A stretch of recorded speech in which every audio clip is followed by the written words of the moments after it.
Where to invest now? That's certainly an interesting question. I'm recording this video on Saturday, March 18th, and we've had 3 banks fail in the last 2 weeks. So a lot of investors are pondering this question, where to invest now, and that's true of both retail investors like ourselves and institutional investors, and then even at the U.S. Treasury and U.S. Federal Reserve level. Basically, all investors right now are trying to decide where to invest now. In this video, we're going to look at a series of slides, essentially a PowerPoint presentation, and financial charts.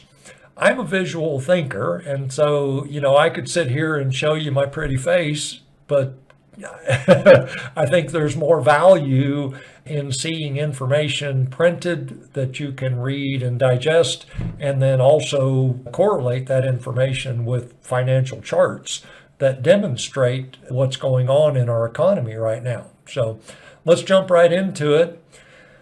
When we're thinking about where to invest now, Exeter's pyramid is a good place to start. The key idea of this pyramid is that it shows us the risk level of different assets. As investors pull their money out of risky assets and move towards safer assets, money flows down this pyramid and ultimately ends up in gold. Gold will be the last man standing when all of these paper assets have collapsed. And of course, one of the things that's going on right now globally is that we have a debt collapse. Government bonds of all countries are collapsing. Nobody wants them at this point. And that's one of the key factors in the collapse of the 3 banks in the last 2 weeks, that the value of government bonds is evaporating. And unfortunately, a large part of what our institutions are holding, banks, pension funds, is government bonds. And so the value of their assets is declining rapidly and significantly, and it's putting them in a world of hurt. Obviously, before we can decide where to invest now, we have to know what our choices are. And I've listed them here, and these are the major asset classes. There's obscure specialized investments that they're just not appropriate for most investors. And so what I'm showing here are the major asset classes that are appropriate for most investors. Obviously, we have stocks, bonds, real estate, precious metals, and crypto. So those are the asset classes that we're going to talk about in this video, and I'll go through each of them, starting with stocks. And so stocks peaked in late 2021, early 22, depends on which index you look at. They're currently down more than 15%. NASDAQ's down over 25%. Inflation and global recession are putting downward pressure on all of the financial markets. That's true of stocks, it's true of bonds, basically any asset class you want to talk about, real estate. These 2 factors, inflation and recession, are pushing them lower. The value of those assets is declining.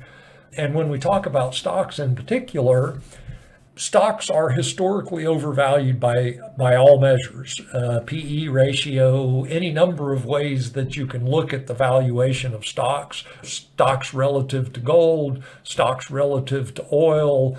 Pick any metric you want, and stocks are currently overvalued by a great deal. Let's see, I think we've got some charts. This is the S&P 500. We're in the monthly time frame. This was the peak. That is early 22, and we are currently down just above the 20% level. And 20% is where we commonly say that a bear market has started. So the S&P 500 is not in a bear market yet. We had a brief dip, couple of dips into bear market territory back in 22. We're currently just above that level. If we lose that level, obviously we've got a minor support level just below, another support level just below, and then, significant support, or what should be significant support, down here at 2200, which would represent a 54% decline from this peak. And so we'll see how these markets unfold. NASDAQ in the monthly time frame again. The NASDAQ actually following this parabolic curve. You can see how the curve is providing support.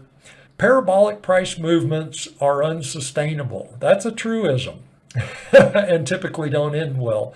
Not only do parabolic markets break, when the break occurs, it's statistically likely, that they will fully retrace the bubble portion of the parabolic move.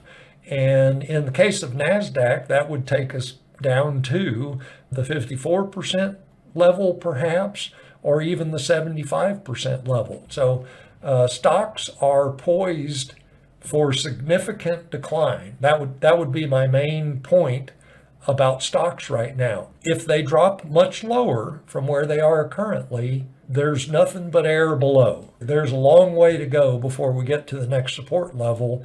Now bonds, of course, as I said, there's a global debt collapse occurring. Government bonds are losing value rapidly. Nobody wants them. Foreign buyers have stepped out of the market. They're no longer buying U.S. Treasuries. They don't want them. Nobody wants U.S. Treasuries right now. And then some countries like China are actually divesting themselves of U.S. Treasury bonds. Not only have they stopped buying U.S. bonds, they're currently selling them. When the first bank that collapsed, one of the triggers was they needed to raise liquidity. They needed to raise some cash. They tried to sell, they did. They sold some of their quote unquote assets, treasury bonds, and had to sell them at a loss because they're not worth what the bank paid for them. And then word of that loss got out, started a bank run. First bank fails, second bank, third bank, etc. So anyway, bonds are collapsing in value. That's a global thing. It's not just the U.S. That's a global thing. We had a 40-year bull market in bonds where the value of bonds was increasing and the yield, the interest rate on bonds, was declining. Now, interest rates in early 2020 got almost down to zero, very close to zero. And in multiple countries in Europe, bonds actually had negative yields, which just doesn't make any sense at all. Why would an investor put their money somewhere where they were guaranteed a loss? And of course, that's what a negative interest rate is that's a guaranteed loss. And so anyway, the 40-year bull market in bonds ended in early 2020. And we'll see a chart of that. Interest rates and bond values or prices, they move inversely to one another. Interest rates rise, the value or price of a bond declines. We'll look at a chart of bond ETFs. They're down 15% or more, pretty much across the board.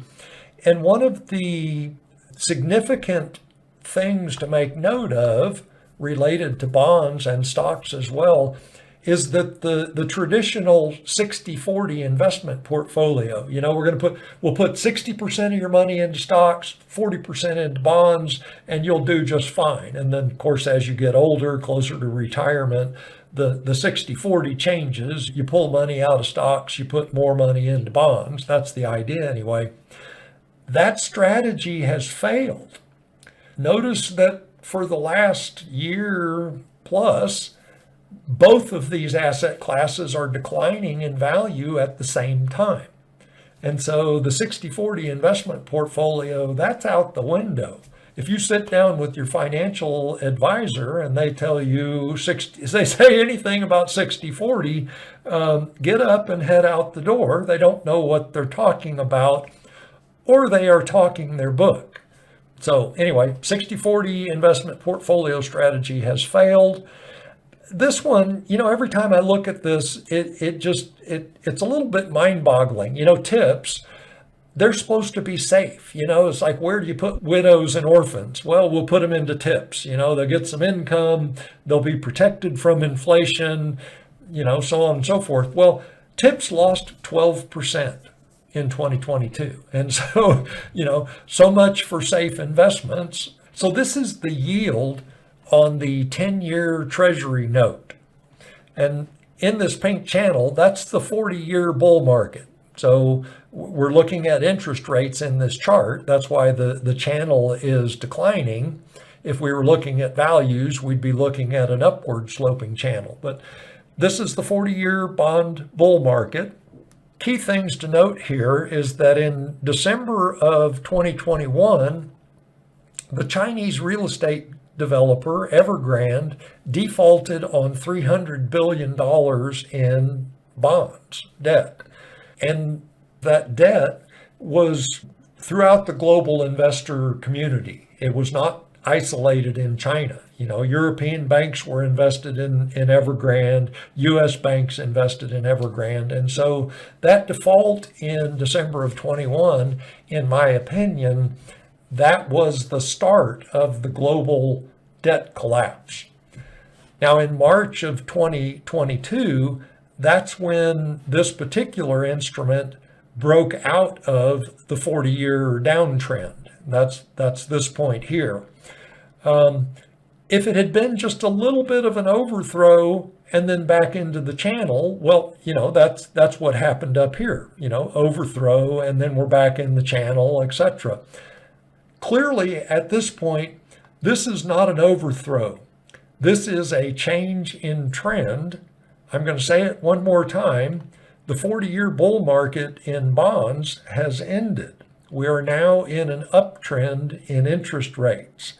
And so, when the talking heads, whether it's at the U.S. Treasury, the Federal Reserve, any number of talking heads out there, when they come out and say that interest rates have peaked and the Fed's going to pivot, all of that is untruth, in my opinion.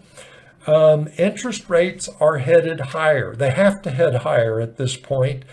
Interest rates, as I said a minute ago, bond buyers have stopped buying bonds.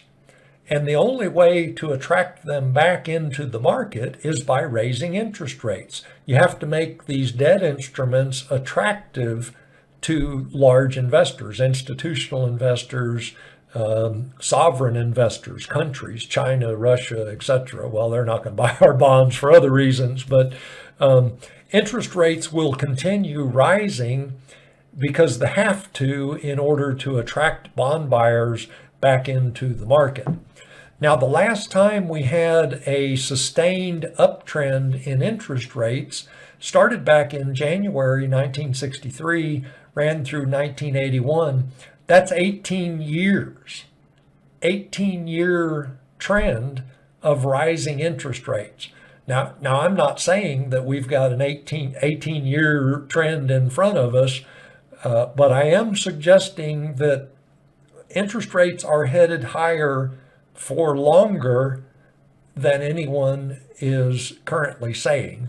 And notice, if you're paying attention to this banking collapse that's underway, the Fed has already come out and announced that they'll be raising rates again here in March. I think March 22nd, I think that's this coming week, they're going to raise interest rates again, or the expectation is that they will raise 1/4 point. So even with 3 bank collapses, clearly economic troubles occurring, the Fed intends to raise interest rates yet again. So interest rates are headed higher. I believe it will be a multi-year trend of higher rates. Who knows where they will peak? One of the things that we're told is that interest rates are headed higher to fight inflation, which of course that's BS. They don't care about inflation. What they care about is people buying their bonds and continuing to hold their bonds. To deal with the current banking collapse, the Fed or the Treasury, I'm not sure of the details, which one of those institutions established this new vehicle to save the banks. What they're trying to do is guarantee the value of U.S. Treasury debt that these institutional investors are currently holding. They can't allow these people to sell their bonds. They're already having a hard time selling the new bonds that they print. We've got countries like China selling U.S. bonds. If U.S. institutional investors start to sell bonds, it just makes the situation that much worse. And so anyway, the banking bailout that has occurred already started on last Sunday. The current economic mess is bad enough that they had to do something on Sunday last week. And another interesting note about the current banking bailout is that it started with, I think the first number thrown out there was 200 billion. This vehicle that has been created to backstop the banks is authorized to throw up to $2 trillion, with a T, $2 trillion into the economic system. Basically buy up all these government bonds that aren't worth what they claim to be worth. So let's see with the charts.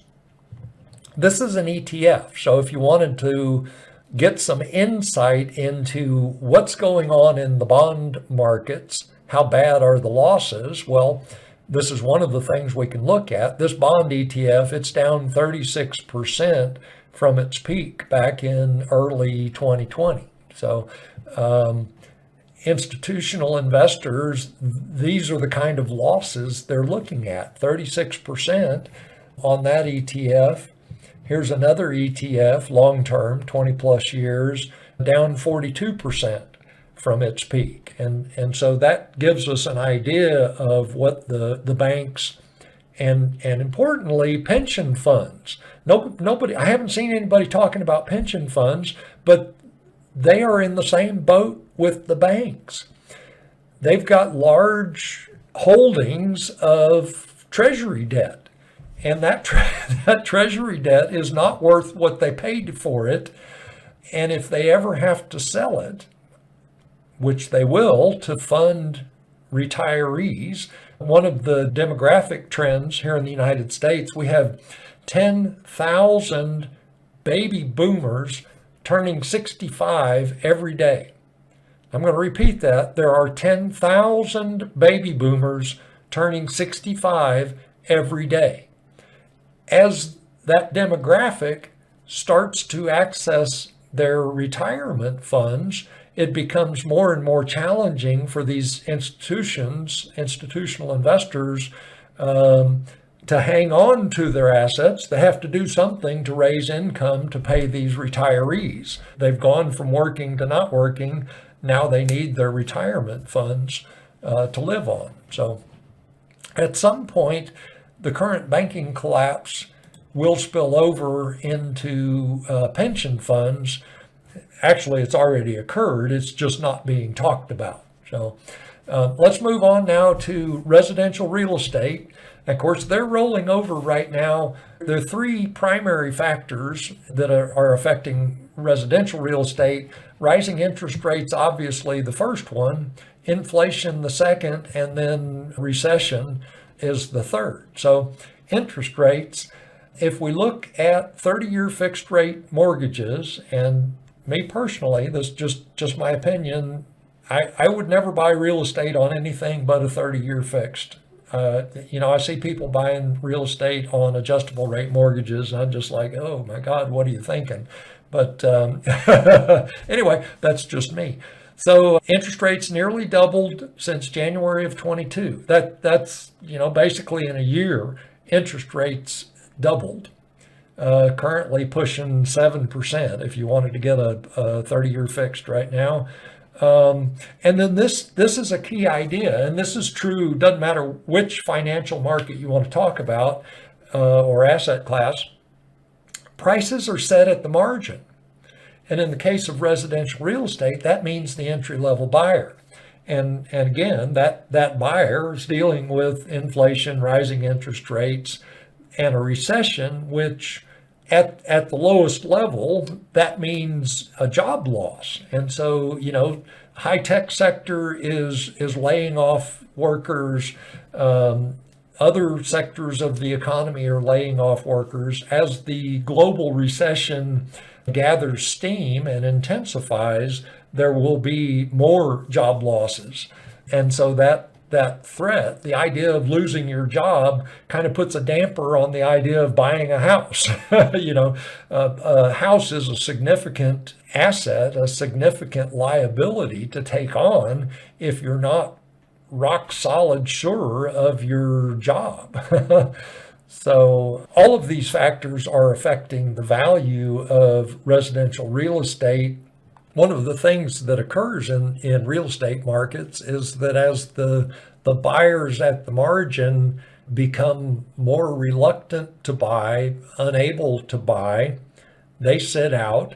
And so the amount of real estate for sale increases, and the time it takes to sell real estate increases.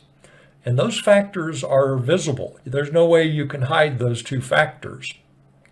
And so as more potential real estate buyers, assuming they're paying attention, notice that real estate is sitting on the market longer and there is more real estate available to choose from, they also become reluctant to buy because, it's obvious that the markets are slowing down, and who wants to invest in a market that may be about to roll over for a significant decline. So this chart shows us the 30-year fixed mortgage rate. Back in January of 2020, there it was at 2.7. And so you could have done a new purchase loan or a refi. I refied just luck, not skill, just luck. I did a refi at 3.3% back in, actually a little bit back in 2020. Currently, if I wanted to refi, I'd be looking at twice that, 6.5. So anyway, more than double since January of 2021 on interest rates. The affordability index, it's the inverse of interest rates, essentially. It's been cut in half. And so again, if you look at, so let's just take an example. Let's say an entry-level buyer is looking at a $400,000 house. That's entry level in Southern California. So let's say they're able to afford $400,000 house. Well, a year later, they can afford half of that. So instead of a $400,000 house, they're looking at $200,000 houses. And in San Diego, I can tell you that $200,000 doesn't buy you a condo in a bad part of town. I mean, and so again, the entry-level buyer taken out of the market by the increase in mortgage interest rates. Commercial real estate, it's a different market than residential real estate, obviously. Not appropriate for most investors to outright own physical commercial real estate, the bricks and mortar.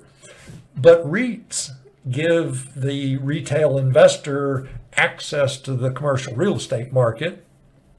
And we'll look at some charts of REITs, commercial real estate REITs, to get an idea of what's going on there. Some of the things that are obvious, if you do your due diligence, the demand for office and retail space has just plummeted since the pandemic. Workers who are teleworking don't need an office. So the demand for office space has dramatically declined. Companies are having a hard time getting workers back into the office. Workers decided they like teleworking and not very interested in going back into the office space. And then retail space was already in a serious decline before the pandemic because of online shopping, Amazon, and the big box stores taking over. And so the demand for retail space was already in a significant decline. And then the pandemic just, exacerbated that trend, made it even worse. And so there's just not the physical demand for commercial real estate that there used to be.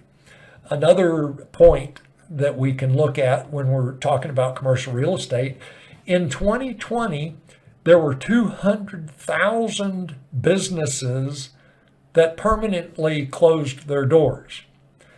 That 200,000, that's 200,000 above the normal level. So there were more than 200,000 businesses that shut down in 2020. That 200,000 is just the extra businesses that failed or, decided to go out of business during or as a result of the pandemic. So again, we just don't have the demand for commercial real estate that we used to have. Some of the REITs are gating the exits. There are so many investors trying to pull their money out of commercial real estate investments that the managers of those funds are stopping the investors, either stopping them outright or limiting the amount that they can withdraw. BlackRock and Blackstone are two examples of that.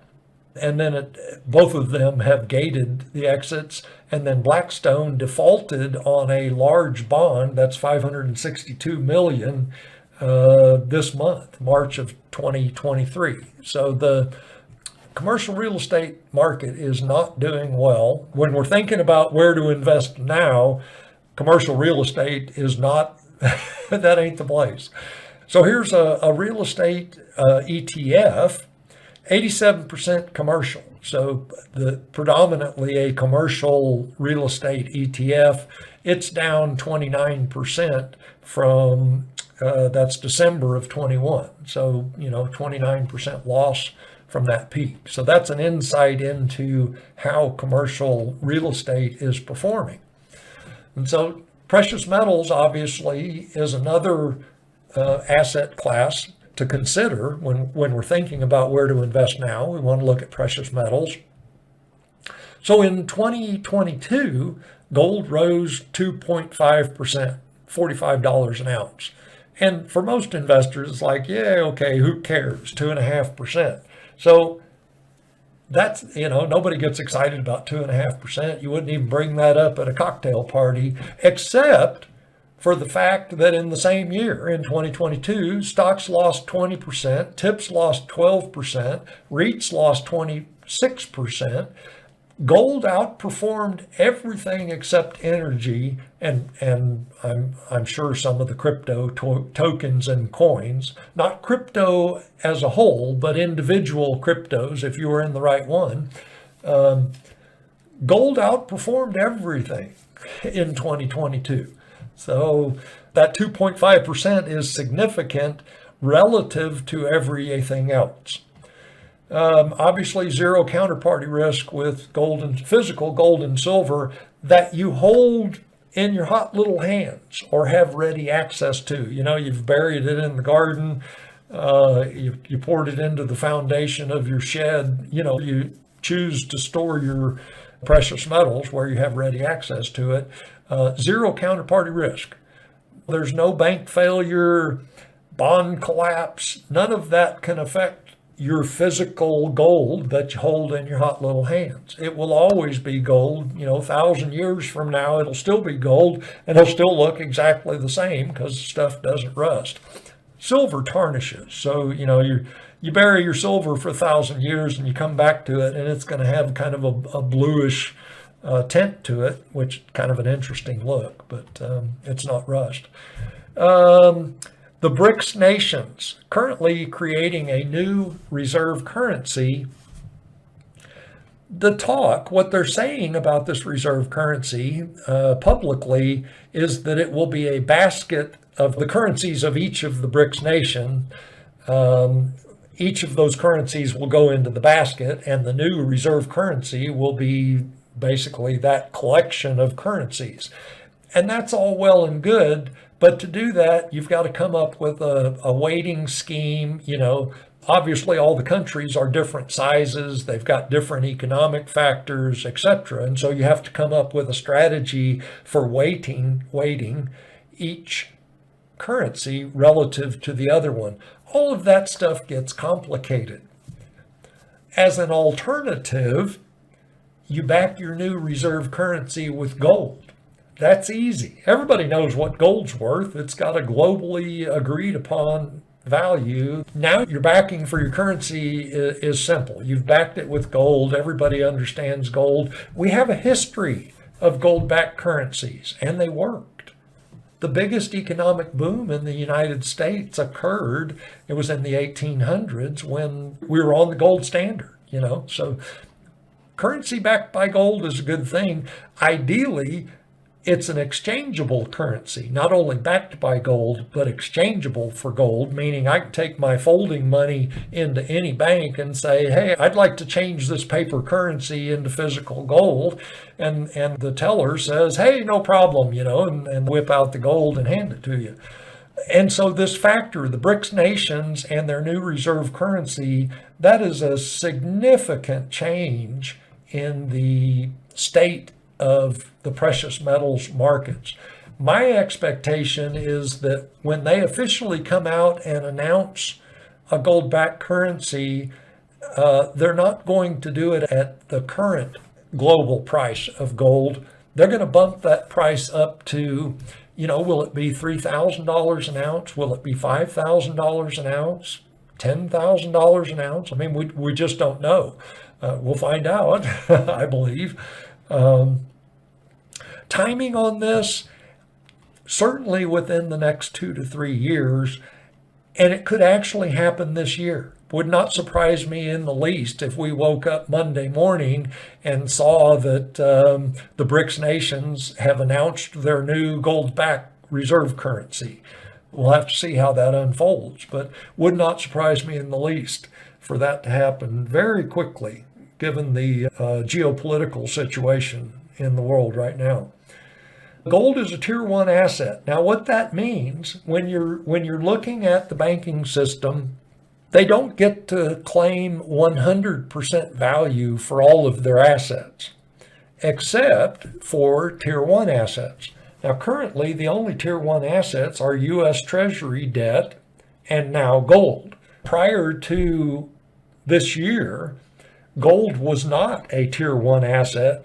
I think prior to this change, gold was allowed at 50%. And so banks could count 50% of their gold holdings towards their overall asset base. As of this year, gold is a tier 1 asset and is carried on the books at 100% value. What's significant about that is that it gives banks and institutional investors an alternative to U.S. Treasury debt. They can hold gold and put it on their books at 100% value. So that is a significant change, and it has already occurred. This is gold in the weekly time frame. Look at the past week, folks. So that's in response to the collapse of 3 banks. And for the investors who are aware of it, the new bank bailout vehicle that has been created in response. $2 trillion. I'm going to say it again, $2 trillion. So imagine the U.S. Federal Reserve printing up another $2 trillion worth of currency and throwing it into the markets, because that's what we're talking about. The banking collapse is not over. It's underway. There will be more banks to fail. And so anyway, this is last week in gold. It gained $121, 6.5% just last week. Obviously, we don't get those kind of moves in gold very often. If we look at so far in 2023, that's a 7.6% gain. So if we'd bought gold on the first day, the first Monday of 2023, we'd have paid $18.32. Currently, it's $19.73 an ounce. So that's the gold chart in the weekly time frame. Notice that it is pushing up into the $2,000 level. There's likely to be a significant reaction at that level, resistance at that level. Probably see gold pull back some before it gathers enough energy to push up through that level, which I suspect it will. Again, the banking collapse is ongoing. It's not over. And as more and more investors think about where to invest now, many of them will be moving into gold, and it's just going to drive the price higher. Notice that we're back at the point of challenging the all-time highs. And so in this chart, that high was 2034, and then that high is, where'd it go? 2070. So all-time high at 2070, I believe we're going to surpass those all-time highs on this move. I was calling it my medium-term target is at 2510. Current events are causing me to pull my medium-term target is becoming shorter term. And so I think we're headed to at least 2500 on this current move. Let's see, more on the precious metals. This is the BRICS nations again. And so currently, these are the existing BRICS nations, Russia and China being the significant countries in there. Both are significant producers of gold. South Africa, obviously, producer of gold. And then they all hold significant amounts of physical gold as reserves. One of the interesting things that's going on is that as economic events unfold around the world, more and more countries are applying to join the BRICS nations. And so we can see, this is a sea change in the Middle East: Saudi Arabia, Iran, Egypt, UAE, Bahrain. South America, Argentina, Mexico, Venezuela, Mexico. That's a fun one. So Mexico, just in the last few weeks, has let it be known that they would like to join the BRICS. Now, and that's a particularly interesting, that's right on the U.S. border. Mexico. Imagine having a BRICS nation right on the U.S. border. Imagine if Canada wanted to join BRICS. So anyway, that Mexico is interesting. This is about 80, these countries represent about 80% of planet Earth's population. So likely that in the next 2 to 3 years, we're going to end up with 80% of the planet on a gold-backed currency. And in the Western world, unless we come to our senses, we'll still be playing games with fiat currency and paper assets, bonds, stocks, etc., while the rest of the world has healthy, growing economies. When we're talking about BRICS, obviously in a gold-backed currency, we want to think about, okay, what are the current holdings of the BRICS nations? And then even more importantly, what's the trend? Are they buying gold or are they not buying gold? Well, this chart shows us the officially reported gold reserves in China. China is not very public about their holding of gold. You imagine why. It's nobody's business. But to be accepted in the global financial world, everybody wants to know, okay, well, how much gold have you got? And isn't that interesting as well? They want to know what are your real assets, your tangible assets? How much gold have you got? And again, for a long time at the international level, debts and liabilities trade was done with gold backing. And so this is not new. This is just a return to a gold standard at an international level, or will be a return as it occurs. So anyway, official gold reserves in China, about 2,000. These are metric tons, so about 2,000 metric tons. But one of the things to be aware of, sovereign wealth funds don't have to report. There's no reporting requirements for a sovereign wealth fund, which both China and Russia and any number of other countries, they have sovereign wealth funds that invest in gold. Several different analysts have looked at China and how much gold they actually hold. We're looking at what they officially report. These analysts believe that it's at least 12,000 metric tons and probably closer to 20 in the case of China. So potentially 20 tons of gold in China, and that would be significant if and when they decide to back a currency, whether it's their own currency, the yuan, a gold-backed yuan, or as backing for a new reserve currency from the BRICS nations. Russia's official gold reserves, again, call it 2,300 tons. Russia has at least 2 sovereign wealth funds that hold gold. One of them we know holds gold. The other one is not as clear. Again, analysts have looked at, okay, how much gold does Russia really hold, and believe that it's at least 10,000 metric tons and quite likely more. If we look at the U.S.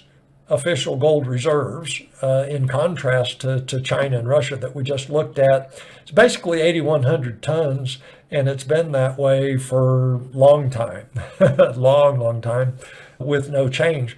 Analysts who look at the U.S. held gold reserves question that number, suspect that it is far lower than that and potentially zero. But that, the United States has not audited their holding of gold in, I think it was back in the 1950s. There was some feeble attempt at an official audit, and I don't think it went very well, but there hasn't been any official audit of our gold reserves since then. And there's a lot of shuffling around when you try to dig into, okay, how much gold does the United States actually hold? There's a lot of legerdemain that you have to wade through. It becomes very fuzzy. So crypto, let's move on to crypto. So crypto, a lot of people are excited about crypto. Me personally, I'm not. I'm in the digital beanie baby camp. So you ask me, what do you think of crypto? I tell you, it's digital beanie babies. And if you're not old enough to understand the craze about beanie babies, they were, at the time, a couple of dollars, maybe $6 was an expensive beanie baby. The most collectible ones, investors, I'm putting air quotes around investors when we're talking about beanie babies, tens of thousands of dollars for a $6 stuffed toy. And that's my assessment of crypto. In their excitement, investors or speculators have run up the value of crypto. The market cap got up to $2.8 trillion in late 2021. That market cap has been cut in half since that point. And in my opinion, all of the existing crypto coins and tokens will ultimately reach their true value, which is zero. Some of the events that are occurring in the world of crypto, we had the FTX exchange declare bankruptcy in November of 2022.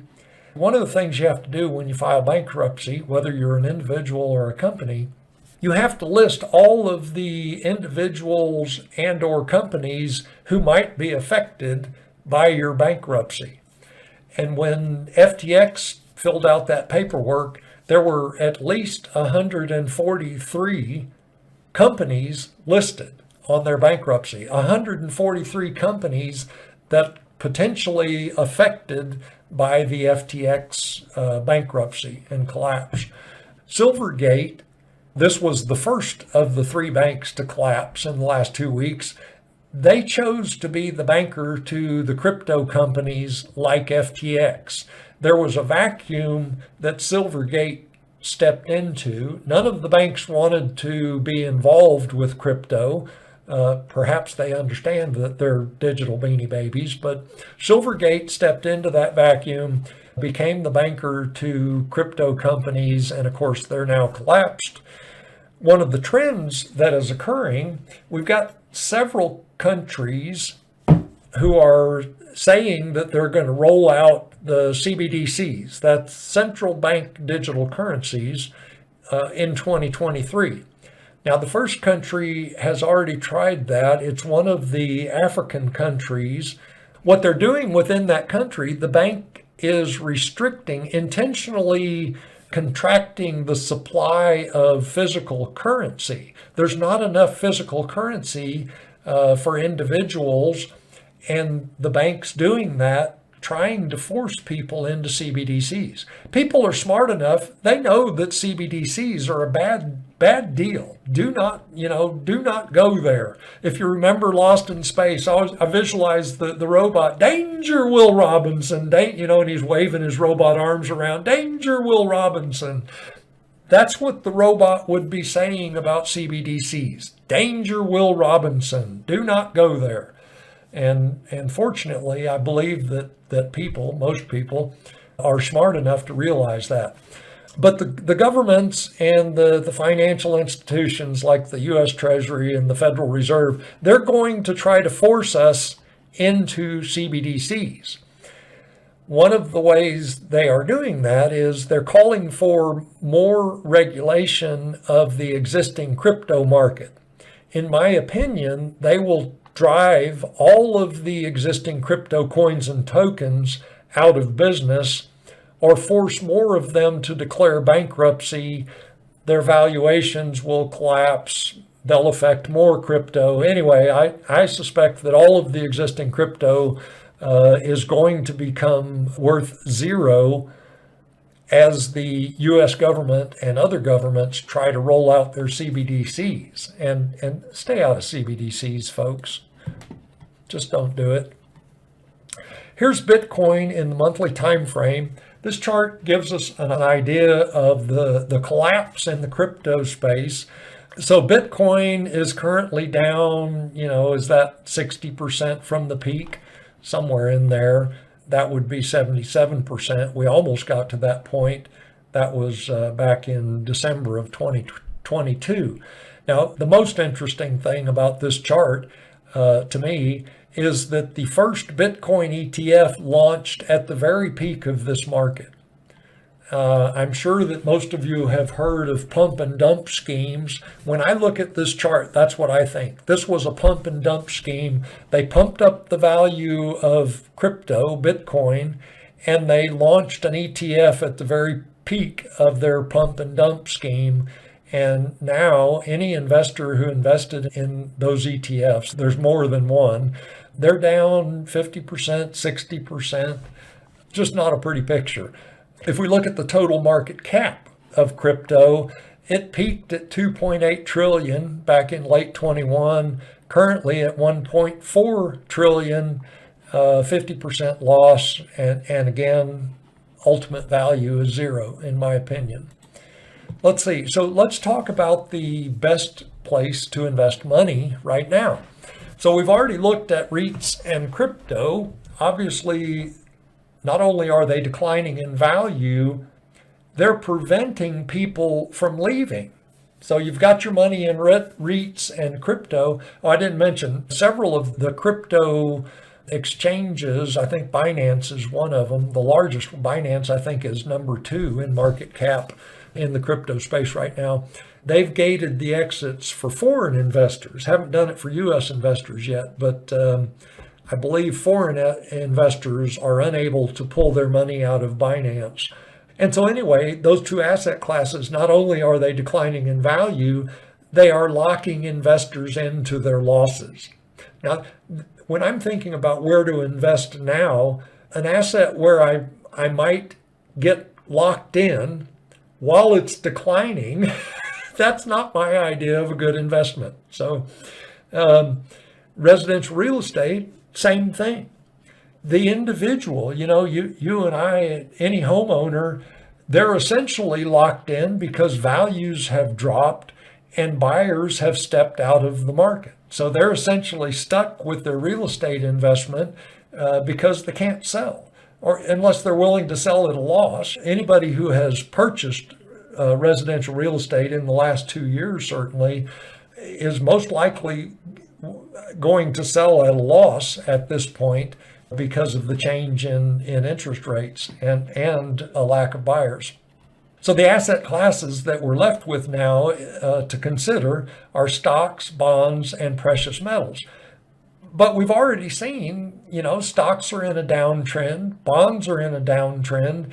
Precious metals, that's the only asset class that's clearly in an uptrend right now. So, best place to invest your money right now, well, precious metals or under your mattress. We might invest in mattresses because so many people are going to be pulling their money out and they're going to need extra mattresses to stuff their money into and under. Now, I'm just joking there. Don't go invest in mattresses until you fill up your one at home. So let's see, where to invest money to get good returns. Now, historically, we'd be in rental real estate, whether it was residential or commercial. That's a good place to get cash flow, or has been in the past, and that's what we're talking about, good returns. In my mind, I'm looking for cash flow. Capital gains are nice, but I like to eat every couple of times a day, preferably, and that takes a regular source of income. And so, rental real estate was one of the ways of getting income. Bonds, because of dividends, that was another way to get a good return in the past. Today, to get any kind of return at all, we have to take on some significant risk. I like to sleep at night, and so I'm fairly risk adverse with my investments. So I'm not willing to take on large risk with my money. I worked hard for my money and I don't want to lose it. And so that's just me. There's at least 5 different types of risk. I've seen some people say there are 9. Anyway, obviously we've got market risk. That's the risk that markets drop off a cliff. Monday morning we wake up and the S&P 500 drops in half. It's not likely to happen, but that's one of the risks we run when we put our money into the financial markets. Currency risks. Currencies collapse all the time. The average lifespan of a currency is 42 years. And the U.S. dollar is well past the 42-year point. Will the U.S. dollar ever fully collapse? Yeah, we'll find out. Probably when the BRICS nations come out with a gold-backed currency. And as far as a collapse, it's like, okay, well, the U.S. currency hasn't collapsed yet. Well, it's lost more than 98% of its value. If we look at back in 1913, when the U.S. Federal Reserve was founded, a U.S. dollar was worth not quite 100 pennies, but almost 100 pennies. Not worth 100 pennies because of interest. It loses value because somebody's got to pay interest on that money, quote unquote money. It's debt. And fiat currency is debt-based. It's backed by debt. Treasury bonds in the case of the U.S. dollar. But anyway, if we look at the value of a U.S. dollar today, it's about 2 cents. Actually, I think it's a little bit less than 2 cents. So 98% of the value of a dollar has been lost in the last 100 years. Will it fully collapse? We'll find out. Geopolitical risk. That's the, countries at the international level bumping heads with one another. Well, obviously, there's a lot of that going on right now. The situation geopolitically in a number of places on the planet. It's not just in Ukraine. I don't want to say any more about that. But anyway, geopolitical risk is significant. Certainly something to be considered right now is how will geopolitics affect my investments? Liquidity, this is what took down certainly it was the trigger for the first bank that collapsed, Silvergate. They needed to raise liquidity. Depositors were asking for money that the bank didn't have, and so they had to sell assets to raise liquidity.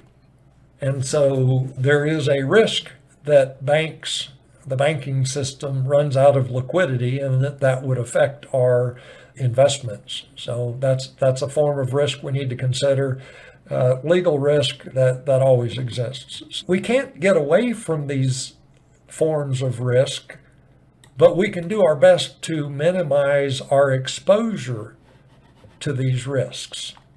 At some point, the return of our investment becomes more important than the return on our investments. And I would suggest, and this is certainly what I'm doing for myself, now is one of those times. Now is not the time to be taking risks with our money. Don't invest in risky stocks, bonds, real estate, whatever asset class you want to think of.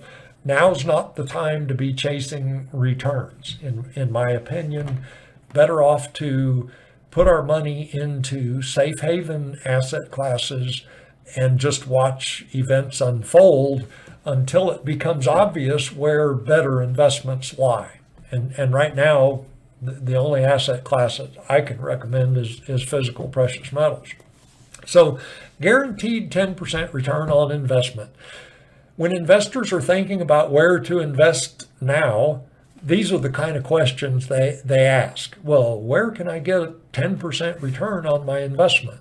Well, first of all, there are no guarantees in the world of investing. There just aren't, no guarantees in life. Now, there are several high yield ETFs that pay a dividend greater than 10%. And so I'm just picked two as an example. So JEPI, 11% dividend, it's paid monthly. Their strategy, they sell covered calls against their portfolio of large cap stocks. Now, in a declining market, a bear market in stocks, this is a pretty good strategy. Well, unfortunately, this strategy raises income, but they're holding a portfolio of large cap stocks that are declining in value. And so we'll see that in the chart here in a minute. SDIV, 12.3% dividend. They also pay monthly. Their strategy, they hold individual equities of high yield. So the highest yielding securities they can find, that's what they put in their basket. Well, those securities are REITs, Chinese real estate developers, mortgage lenders, etc. And again, risk. This is a very risky basket. And so, you can put your money into SDIV, get a 12% dividend for as long as it lasts until the value of their assets drops to zero and they're no longer able to pay that dividend. It's good while it lasts, I guess. Here's a chart of JEPI, 10% dividend, but they've lost 17.5% of their capital. The value of this vehicle, that arrow should actually be pointing down there, has dropped by 17.5%. So this is basically a break even. So 10% dividend over the last year and a half. So you got 15%, you lost 17.5% of your capital. So, basically a wash, a little bit of a loss, done better than a lot of investors. But that's not a great investment.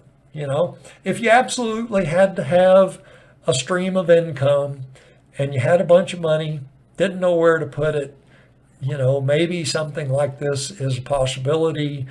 Again, the strategy, selling covered calls, not a bad strategy. If you put a gun to my head and said, Brian, you got to put money in the stock market, where are you going to put it? Yeah, it'd probably be in something like that. Perhaps. There are other options. If you look at some of the companies that produce food, the chart of their stocks doesn't look too bad. That might be a possibility. That would be on my list as well. SDIV, this is the other example of a high yield ETF. They're paying over 14% right now. But look at this. 72% of your capital has been lost since, well, that would be 2014. So if you're a long-term investor, you put your money into this ETF back in 2014, yeah, you've been collecting some nice dividends over the ensuing, 8 years, 9 years, but you've lost 72% of your capital. Is that a good investment? Nah, not in my book. So, the best place to invest without risk? Well, it doesn't exist. There's no place to invest without risk. The closest you can get to a no-risk investment is physical precious metals.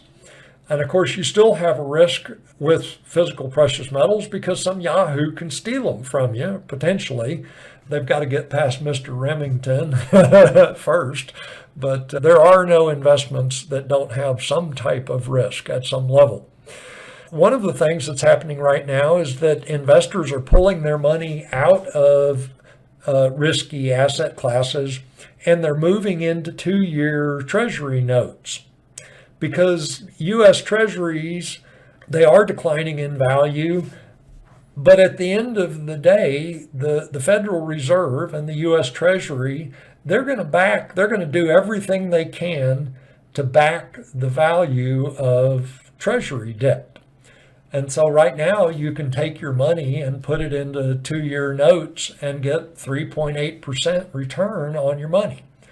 Again, for as long as it lasts, until those assets drop to zero, which probably will never occur. They'll be worth something in US dollars, albeit the value, the purchasing power, what you can get at the grocery store for US dollars is declining on a daily basis. I heard an analyst just this week saying it's about 2% a month, 2% a month in the loss of purchasing power of our U.S. currency right now. The green stuff, the folding paper that we carry around in our purses and wallets, losing about 2% of its purchasing power every month. And in Europe, it's even worse than that. So investing without risk, low risk, precious metals, there's mattresses again. Stick your money under a mattress. That's a good place to invest right now. I'm saying that tongue in cheek. Here's the yield on 2-year Treasury notes. Notice this big decline. Now, the reason that's occurring is because so many investors are moving their money into 2-year Treasuries. The yield on the instrument has dropped dramatically. It was 4.5% back here. Currently, it's 3.8%.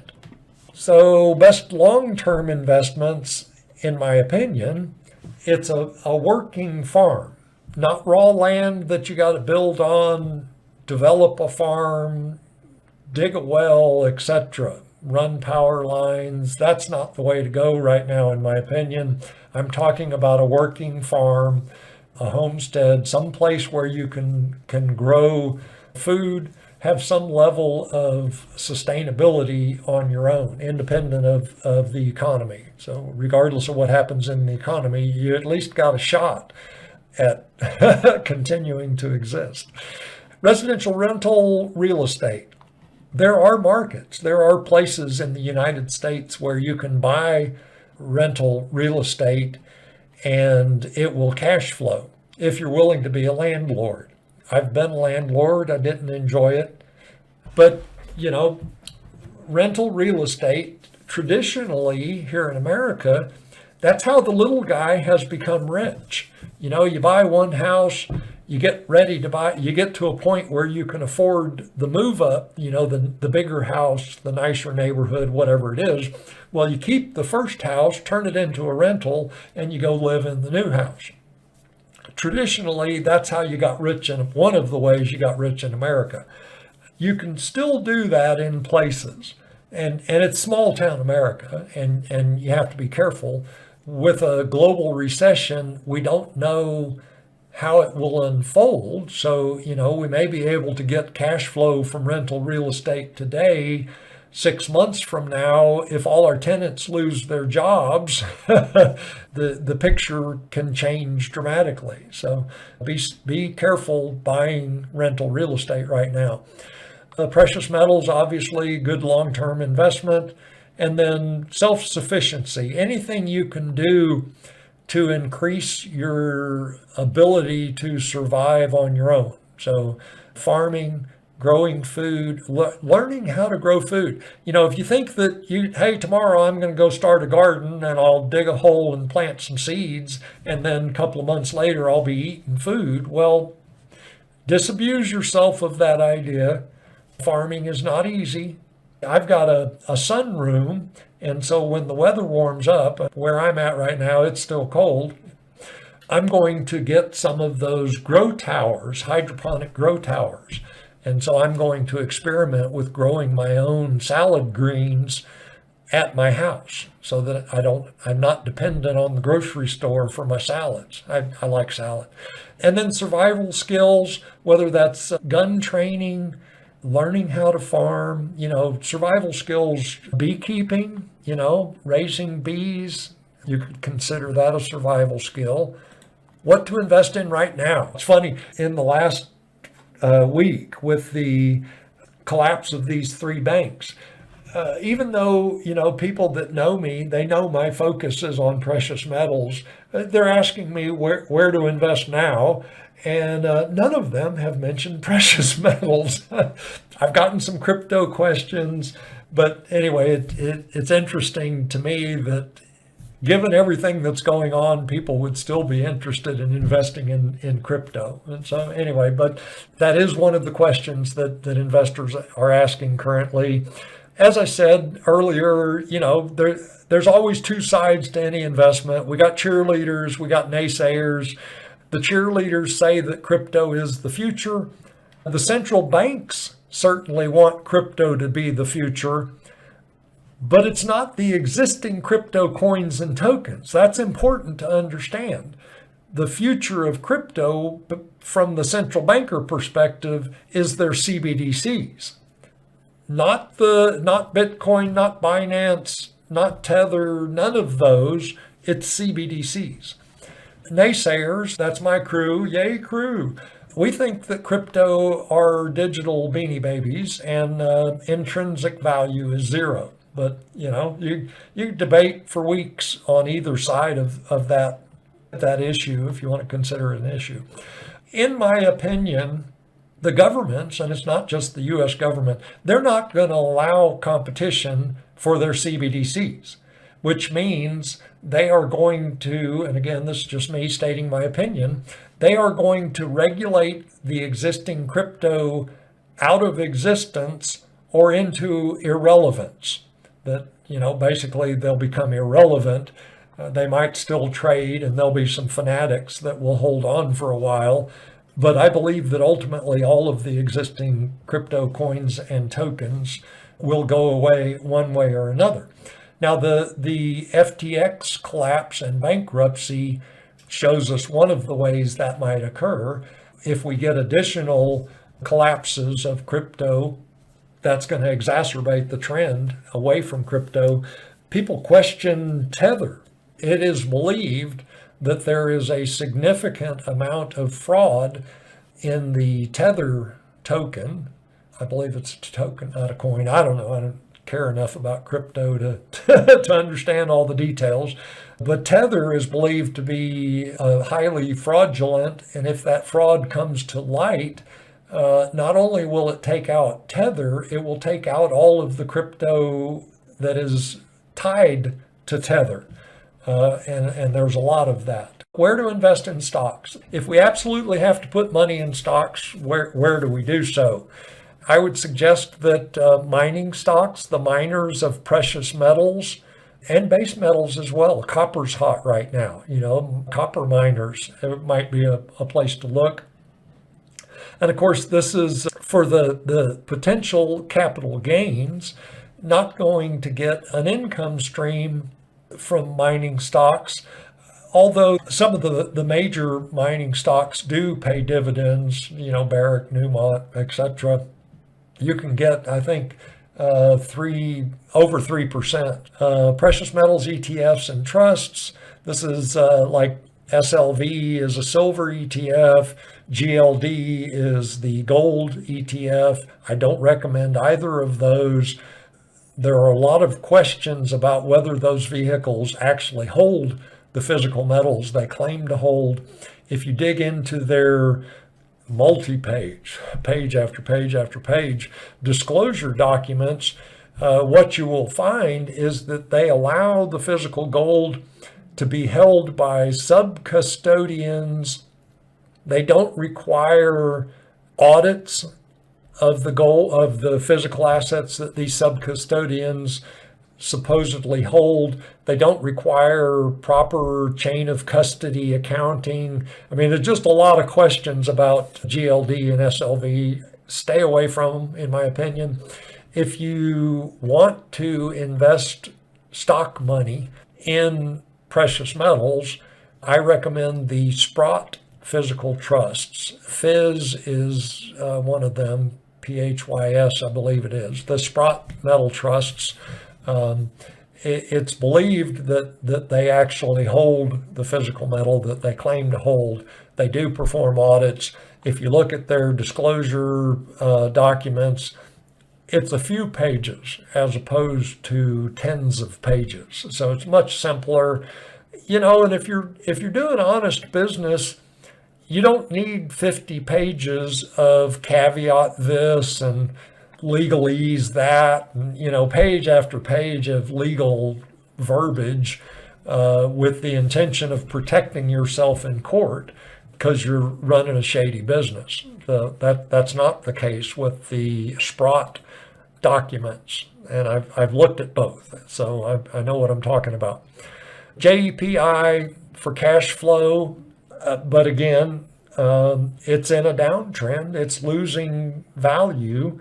So you put your money in JEPI, you get some cash flow, you're losing money. Defense stocks, right now defense stocks are doing well because of geopolitics, what's going on in the world. Drones in particular, so companies that make drones. If you feel a need to invest in stocks, you might look at drone stocks. Commodity ETFs, another possibility of where to invest now. Natural gas in particular. So if you're going to focus on a commodity ETF, I'd start by looking at natural gas. Precious metals IRAs. Precious metals IRAs, that's one of the places we can purchase physical precious metals, gold and silver, platinum, palladium, if you care for the other those metals. And we can do so with tax-advantaged money. We can take our retirement accounts and we can move that money into a precious metals IRA. Now, IRAs, this is not the ideal way to own precious metals, in my opinion. You don't have ready access to the metal. The IRS requires that a third-party custodian holds the assets in an IRA. And that's true whether we're talking stocks, bonds, or precious metals. The assets have to be held by a third-party custodian. So this is not the ideal way to own precious metals. You want to have ready access to it. But if you're looking at where do I put my retirement money, my tax-advantaged retirement accounts, IRAs, 401ks, if it's an eligible 401k, pension plans, annuities, 457s, TSPs, all of those retirement accounts can be moved into, the money from those accounts can be transferred into a precious metals IRA. And an IRA, that's the only way you can purchase physical precious metals with your tax-advantaged money. So not the ideal, it's the only option for your retirement accounts. If you choose to go down this path, be careful of bait and switch operators. They'll get you on the phone and what they're gonna do is they're gonna try to talk you into proof coins, that's this next bullet, and limited edition coins. They're gonna tell you it's like, ooh, The Perth Mint in Australia minted only 1 million of these coins exclusively for us. And it could be a gold coin, could be a silver coin. Bottom line is, who cares? It's an ounce of gold, it's an ounce of silver. I don't care what image, so you put an alligator, it's a saltwater alligator image on a gold coin. Who cares? It's an ounce of gold. And the premium on these limited edition coins and proof coins, it's obscene. You pay double. So an ounce of gold currently, if you went to your local coin shop, you're probably going to pay $2,100, maybe $2,050, somewhere in there for an ounce of gold bullion. A proof coin, you could easily get charged $3,500.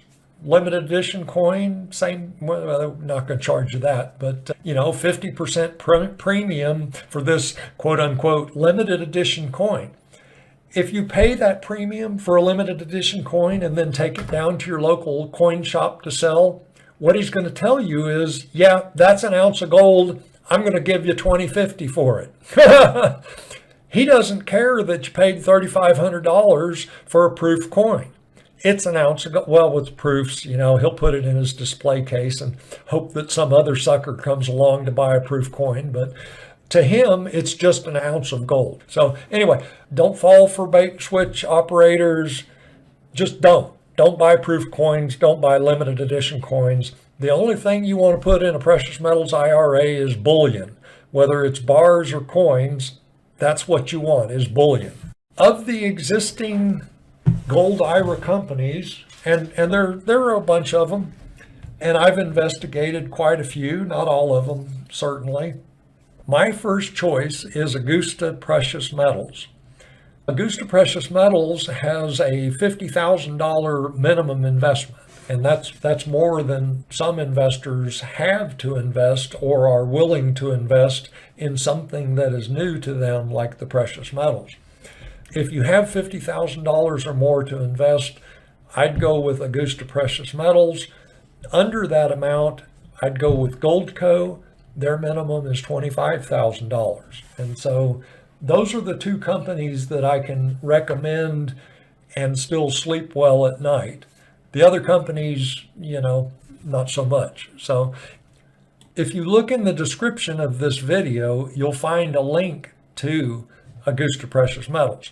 If you contact them, they will provide you with an investor kit that explains precious metals IRAs and how you can get involved with them. They'll take good care of you. One of the reasons that I particularly like Augusta is that they have a full-time staff member, Devlin Steele. He's Harvard-trained economist. He and his team interact individually with potential investors, help them understand an investment in the precious metals, and walk them through the process if they choose to go down that route. So follow the link, get the investor kit, start a conversation with these folks, and ask them any question that you have. That's why they're there. That's why they have the phone number, is so you can call and get your questions answered. Folks, that's it for this video. It's a long video. I've never done a video this long. It'll be interesting to see if anybody watches it through to the end. But I wanted to share this information with you.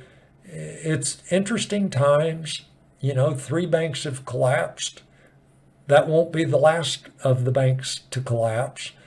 When you're thinking about where to invest now, give it some serious consideration and keep in mind everything that's going on in the world right now. I wish you the best of luck. And now, for legal reasons, let me caveat everything I've said. How's that? I'm going to tell you, and now I'm going to take it away. None of this is financial advice. This is just Brian Post expressing his own opinions. I'm sharing with you how I invest my money personally, how I would invest my money personally. Don't consider this to be financial advice. I'm not telling you to buy anything. I'm not telling you to sell anything. I'm just offering educational information for you to consider. Do your due diligence. Talk to your investment advisor if you have one. Explore all of the ramifications of making changes in your investment portfolio before you do so. I mean, you just got to do your own due diligence. And following the video, there'll be a couple of pages of legal disclaimers. So sorry that I have to do that, folks, but that's the world we're living in these days. I look forward to talking to you again. Have a great day.